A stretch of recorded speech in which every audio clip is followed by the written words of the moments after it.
যদি বাংলাদেশ নেদারল্যান্ডসের সাথে হেরে যায় সেক্ষেত্রে কি হবে, আর যদি বাংলাদেশ নেদারল্যান্ডসের সাথে জিতে যায় সেক্ষেত্রে কি হবে। কারো পৌষ মাস কারো সর্বনাশ। শ্রীলঙ্কা নেপালের ম্যাচটি পরিত্যক্ত হওয়াতে বাংলাদেশের আসলে পৌষ মাস এসেছে এবং শ্রীলঙ্কার আসলে বিদায় ঘণ্টা বেজে গেছে। এই ম্যাচের মাধ্যমে আসলে বাংলাদেশ কতখানি সমীকরণে এগিয়ে গেছে, অর্থাৎ সুপার 8-এ যাওয়ার যে স্বপ্ন বাংলাদেশের সেটা আসলে কতখানি নিশ্চিত হয়েছে সেটা জানার চেষ্টা করছি সহকর্মী লাইস তোহার কাছ থেকে, স্পোর্টস রিপোর্টার আজকের পত্রিকার। লাইস তোহা, আপনাকে স্বাগতম। আজকের যে ম্যাচটি আসলে পরিত্যক্ত হয়েছে সেটার মাধ্যমে কিন্তু বাংলাদেশের অনেকখানি সুখবর এসেছে বাংলাদেশের জন্য, কেননা একেবারে বাংলাদেশের এই গ্রুপের সবচেয়ে বড় প্রতিদ্বন্দ্বী কিন্তু ছিল শ্রীলঙ্কা। সেই শ্রীলঙ্কা সাউথ আফ্রিকার সাথে হেরেছে, বাংলাদেশের সাথে হেরেছে। তারপরে কিন্তু ভয়ের জায়গা ছিল, কারণ নেপাল এবং নেদারল্যান্ডস অপেক্ষাকৃত দুর্বল দল এবং তাদের সাথে জয়ের সম্ভাবনা অনেক বেশি ছিল। সেই ইকুয়েশন থেকে কিন্তু একটা সম্ভাবনা ছিল যে বাংলাদেশকে হয় রান রেটের দিকে তাকাই থাকতে হবে অথবা তাকে 3টা জয়, অর্থাৎ তারপরের যে প্রথম একটা জয় এবং তারপরের 2টা ম্যাচে জয়, সেটা নিশ্চিত করতে হবে। এই অবস্থাতে আসলে কি ইকুয়েশন দাঁড়িয়েছে যদি একটু বলেন। প্রথমে আমি আপনার কাছে একটু মজার একটা গল্প করতে চাই। সেটা হলো 2018 সালে ওয়েস্ট ইন্ডিজের বিপক্ষে ওয়েস্ট ইন্ডিজের মাঠে একটা টি-20 ম্যাচ হেরেছিল বাংলাদেশ। পরবর্তীতে কিন্তু এই লড়া হিলে, যেখানে আজকে নেপাল এবং শ্রীলঙ্কার ম্যাচটা পরিত্যক্ত হয়েছিল, পরবর্তীতে 2টা টি-20 ওয়েস্ট ইন্ডিজ এই লড়া হিলে হারিয়ে বাংলাদেশ কিন্তু সিরিজ জিতেছিল। সে জায়গায় এই লর্ডার হিল যেন বাংলাদেশের কাছে একরকম বন্ধুর মতো, মানে মাঠটাই। সে জায়গায় এই নেপাল এবং শ্রীলঙ্কার ম্যাচটার ক্ষেত্রে কিন্তু দেখেন যে পরিত্যক্ত হওয়ার পরে এই মাঠে কিন্তু বাংলাদেশ এই ম্যাচটার কারণে বাংলাদেশ কিন্তু কিছুটা এগিয়ে গেছে, যে অন্যদের দিকে তাকিয়ে থাকার যে ব্যাপারটা, নেট রানের দিকে এগিয়ে যাওয়া, পয়েন্টের দিকে এগিয়ে যাওয়া। নিজেদের খেলা তো বাংলাদেশ খেলবেই, কিন্তু অন্যদের দিকে কিন্তু অনেক সময় আমরা তাকিয়ে থাকতে হয় দলগুলোকে, অন্যরা কি করছে, অন্যদের পয়েন্টের ক্ষেত্রে এবং রান রেটের ক্ষেত্রে কিন্তু অনেক কিছু এখানে এসে যাবে, সামনে আসবে। সে জায়গায় বাংলাদেশ, আমি বলবো যে এই ম্যাচটা পরিত্যক্ত হওয়ার কারণে বাংলাদেশ অন্যদের দিকে তাকিয়ে থাকার যে ব্যাপারটা, ওই ক্ষেত্রে অনেকটা এগিয়ে গেছে। এবার নিজেদের কাজটা করতে হবে নেদারল্যান্ডস এবং নেপালের বিপক্ষে। সবচেয়ে শক্ত প্রতিদ্বন্দ্বী শ্রীলঙ্কা, সেটা তারা বিদায় নিয়েছে বলা যায়, কারণ আসলে তার পরবর্তী ম্যাচ যদি জিতেও যায় শ্রীলঙ্কা, সেক্ষেত্রে বাংলাদেশে তেমন কিছু আসে যায় না, কারণ তার পয়েন্ট তখন হবে হচ্ছে এখন 1 পয়েন্ট, যেহেতু ভাগাভাগি হয়েছে পরিত্যক্ত হওয়ার ফলে। আরেকটা ম্যাচ জিতলে তার পয়েন্ট টেবিলে তার অবস্থান হবে হচ্ছে 3, অর্থাৎ 3 পয়েন্ট নিয়ে সে আসলে বাংলাদেশের যে আরো 2টা খেলা আছে, একটা যদি জিতে যায় বাংলাদেশ, সেক্ষেত্রে বাংলাদেশের পয়েন্ট 4 হয়ে যাবে। সুতরাং সেখানে কোনো ধরনের কম্পিটিশনের হিসাব নেই।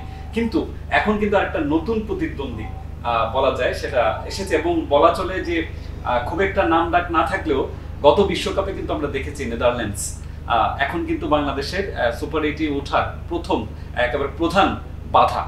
সেই নেদারল্যান্ডসের সাথে আগামীকালকে ম্যাচটি আছে, এবং এই অবস্থাতে আসলে ইকুয়েশন যদি আপনি বলেন আসলে কি অবস্থা দাঁড়িয়েছে, যদি বাংলাদেশ নেদারল্যান্ডসের সাথে হেরে যায় সেক্ষেত্রে কি হবে, আর যদি বাংলাদেশ নেদারল্যান্ডসের সাথে জিতে যায় সেক্ষেত্রে কি হবে।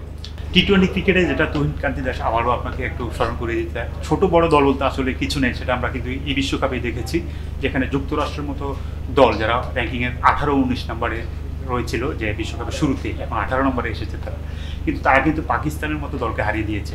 অন্যদিকে আফগানিস্তান, যারা নিউজিল্যান্ডকে হারিয়েছে। তো সেই জায়গায় নেদারল্যান্ডস এবং বাংলাদেশের মধ্যে পার্থক্য কিন্তু খুব বেশি না। বাংলাদেশ র্যাঙ্কিংয়ের 9 নম্বরে আছে আর নেদারল্যান্ডস আছে 15 নম্বরে। তো সেই জায়গায় এই নেদারল্যান্ডস কিন্তু আবার গত ওয়ানডে বিশ্বকাপে বাংলাদেশকে কলকাতার ইডেন গার্ডেনের 87 রানে হারিয়েছিল। সুতরাং এই নেদারল্যান্ডসকে আসলে ছোট করে দেখার কিছু নেই। তবে বাংলাদেশের উচিত যে সেরা খেলাটা খেলে এই ম্যাচ আসলে নেদারল্যান্ডসকে হারিয়ে নিজেদের গুরুত্বপূর্ণ 2টি পয়েন্ট অর্জন করা। আর এই পয়েন্ট যদি তারা পেয়ে থাকে, তাহলে আমার মনে হয় যে বাংলাদেশ সুপার 8-এ যাওয়ার ক্ষেত্রে তাদের পথটা আরেকটু মসৃণ হবে। এবং যদিও শেষ ম্যাচটা নেপালের বিপক্ষে, নেপাল আমার মনে হয় যে অপেক্ষাকৃত যে নেদারল্যান্ডস থেকে কিছুটা হলো দুর্বল শক্তির দল।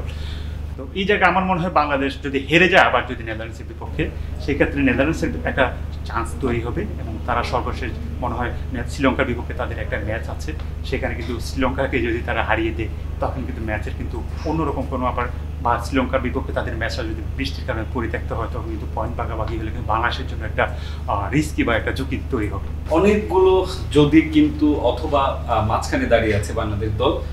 আপনি যেটা বলছিলেন, জিতে গেলে তো আসলে অনেক সমীকরণ শেষ, কারণ যেহেতু তার প্রধান প্রতিদ্বন্দ্বী এই মুহূর্তে নেদারল্যান্ডস, সেক্ষেত্রে কিন্তু অনেকখানি জিতে গেলে অনেক কিছুই আসলে শেষ হয়ে যায় এবং সুপার 8-এর সম্ভাবনা অনেক বেশি সম্ভাবনা তৈরি হয়। কিন্তু যদি হেরে যায় সেক্ষেত্রে নেপালের কথা আসলে ভাবতে হয়। নেপাল কিন্তু শুরুর দিকে, বিশ্বকাপ শুরুর সময় কিন্তু এই গ্রুপের যখন হচ্ছে এই খেলা শুরু হওয়ার আগের যে অধিনায়করা তাদের যে প্রেস কনফারেন্স করে, সেখানে কিন্তু সে বাংলাদেশকে খুব একটা পাত্তা দেয়নি। তো সেই জায়গা থেকে যদি বাংলাদেশ হেরে যায় সেক্ষেত্রে হয়তো সেই ক্ষেত্রে যে ইকুয়েশনটা আসবে সেই ইকুয়েশনে গিয়ে আসলে নেপাল কে হারাতে হবে তো বটেই। তখন আবার হচ্ছে যেহেতু বাংলাদেশের 2টা জয় এবং নেদারল্যান্ডস বাংলাদেশকে হারিয়ে ফেলার ফলে তারা দুটি জয় হবে, সেক্ষেত্রে হচ্ছে পয়েন্ট টেবিলে আসলে রান রেটের হিসাবটা আসবে, তাই তো? এটা একটা বিষয়। কিন্তু যদি এমন হয় যে শ্রীলঙ্কাকে আসলে হারিয়ে দিয়েছে নেদারল্যান্ডস এবং বাংলাদেশের কাছে আসলে হেরে গেছে, সেক্ষেত্রে কি হতে পারে? ওই যে আমি যেটা বললাম আর কি, বাংলাদেশ শ্রীলঙ্কার বিপক্ষে যদি নেদারল্যান্ডস যদি হেরে যায়, তাহলে বাংলাদেশের বিপক্ষে জিতে যায়, তাদেরও 4 পয়েন্ট হবে। আর তখন বাংলাদেশের ওই যে নেপালের বিপক্ষে ম্যাচটা জিততে হবে, আর যদি হেরে যায় নেপালের বিপক্ষে, তাহলে তো বাংলাদেশের সুযোগ থাকছে না। তাহলে ইকুয়েশন অনেক কিছুই আসতেছে। এর বাইরে যেটা হচ্ছে, এর আগের দুটি ম্যাচ আসলে লো স্কোরিং ম্যাচ ছিল, কিন্তু এখন নতুন ভেন্যু এসেছে সেন্ট ভিনসেন্ট, যেটি একেবারে ভিন্ন একটা ভেন্যু। এই ভেন্যুতে আসলে কি ধরনের চ্যালেঞ্জ ফেস করতে পারে টাইগাররা, আপনার কি মনে হয়? বাংলাদেশ ইতিমধ্যে সেন্ট ভিনসেন্টে এসে পৌঁছেছে, আমরা যতটুকু জেনেছি। তো সেই জায়গায় আমার মনে হয় এই মাঠে বাংলাদেশ সর্বশেষ খেলেছিল 2009 সালে। সেই দলের অনেক প্লেয়ার এখন নাই বললেই চলে, সাকিব আল হাসান ছাড়া একমাত্র। তো আমার মনে হয় এই অচেনা কন্ডিশন, এবং এই মাঠে সর্বশেষ খেলা হয়েছিল 2014 সালে। এরপরে প্রায় 10 বছর কোনো আন্তর্জাতিক ম্যাচই হয়নি, এবং 2টো আন্তর্জাতিক টি-20 হয়েছিল, এবং আন্তর্জাতিক টি-20 ম্যাচ হয়েছিল সেটিও 2012 সালের দিকে। তো ওই দুই টি-20 যে পরিসংখ্যান থেকে আমরা এটা বলতে পারি যে ওইখানে 150 রানের মতো উঠেছিল। এবং এখানে আমার মনে হয় উইকেট এখন কি অবস্থা সেটা তো আসলে বলা কঠিন, কিন্তু পরিসংখ্যান বিবেচনায় মনে হচ্ছে 150, 160 এইরকম রান আসলে এখানে ফাইটিং স্কোর। বাংলাদেশের জন্য আসলে কন্ডিশনের সঙ্গে মানিয়ে নেওয়ার খুব একটা আসলে সুযোগ পায়নি, তারা কেবল এসেছে ওয়েস্ট ইন্ডিজে। তো সেই জায়গায় আসলে উইকেটের সঙ্গে মানিয়ে নিতে হলে কিছুদিন প্র্যাকটিস করতে হয়। তো প্র্যাকটিস হয়তো বাংলাদেশ একদিনের সুযোগ পাবে। ভ্রমণের একটা ঝক্কি আছে, তারা ভ্রমণ ঝক্কির পর আজকে হয়তো প্র্যাকটিস করবে, কালকে আবার খেলতে নামবে।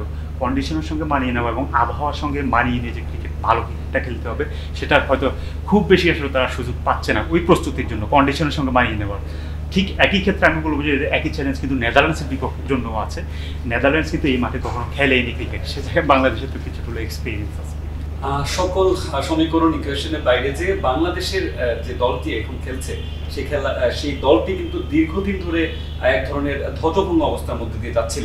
সেই জায়গা থেকে যদি এই বিশ্বকাপে বিশেষ করে প্রস্তুতি ম্যাচের পর বাংলাদেশের বোলিং লাইনআপ, যেটাকে নির্ভর করে আসলে বাংলাদেশের ক্রিকেটের আসলে পরিচিতি, ক্রিকেটটা বিশ্বমঞ্চে যতখানি এগিয়েছে, সেই জায়গা থেকে বোলিং লাইনটা কিন্তু এই বিশ্বকাপে একটা বাংলাদেশের জন্য যথেষ্ট এক ধরনের স্বস্তির জায়গা। সেটি হচ্ছে যে বোলিং লাইনটা আসলে বোলিং অ্যাটাকটা জ্বলে উঠেছে।